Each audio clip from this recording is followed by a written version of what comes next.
Hey, it's Mark Lanier with your video thought for the day. So I'm sitting here with a chessboard. You can see I've just castled to help protect the king. The king is all important in chess. If you lose the king, you lose the game. And I'm sitting here because I wanted to talk about another kind of psalm today. This week is Psalm Week, and I'm looking at 5 different kinds of psalms that are contained in the Bible. And so I looked at Psalms of Thanksgiving on Monday. Yesterday I looked at Songs of Lament or Psalms of Lament. And today I want to look at a classification called Royal Psalms. These are psalms about, for, inspired to the king. These are kingly psalms, royal psalms. Now, kings are due protection in chess, but kings were very important in ancient society. Today, we look at kings in most countries as figureheads and important in the sense of national pride. You know, the Queen of England's coming up on her Jubilee, and she's wonderful and all of that kind of mess. But she doesn't really rule the country. That's done by Parliament in England, and in the same manner.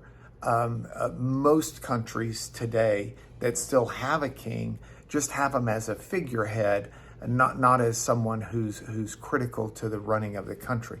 Not so, though, in ancient Israel.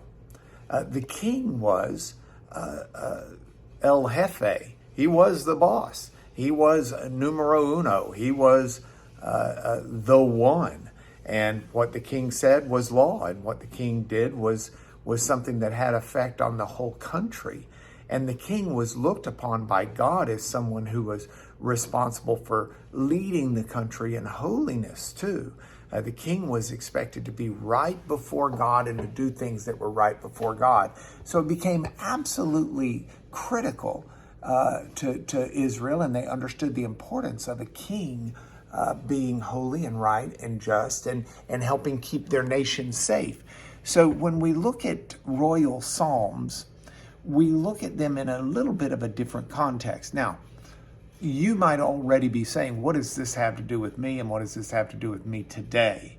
And that's a very good question to ask, but it's one that I'd like to give you an answer to.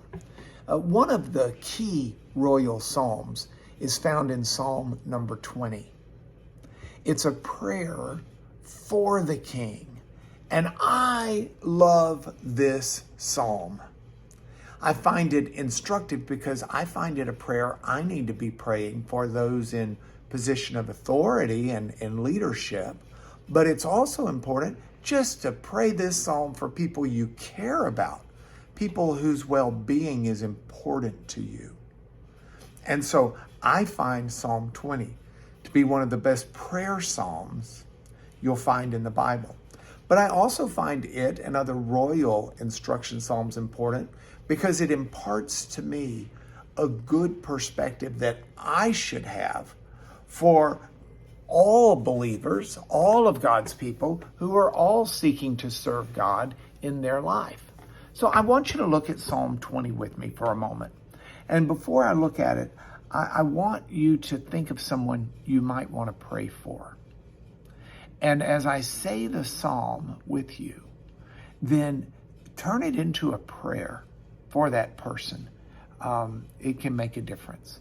So the psalm begins, "May the Lord answer you in your day of trouble. May the name of the God of Jacob protect you. May he send you help from the sanctuary. May he send you support from Zion. May he remember all your offerings and regard with favor your burnt sacrifices." Then the psalm says, Selah, S-E-L-A-H. A lot of people wonder what that is. Well, we don't really know for sure. Remember, the psalms were songs, and that's a musical instruction. It might mean, take a deep breath. It might mean any number of things, but we don't know exactly what that word is. You find it in a lot of psalms. But the psalm continues, may he, and so your prayer should continue, may he grant your heart's desire. Now, when I pray that for people, usually I pray first that may he purify your heart's desire and then grant it under the the adage, be careful what you ask for. May he grant your heart's desire and fulfill all your plans.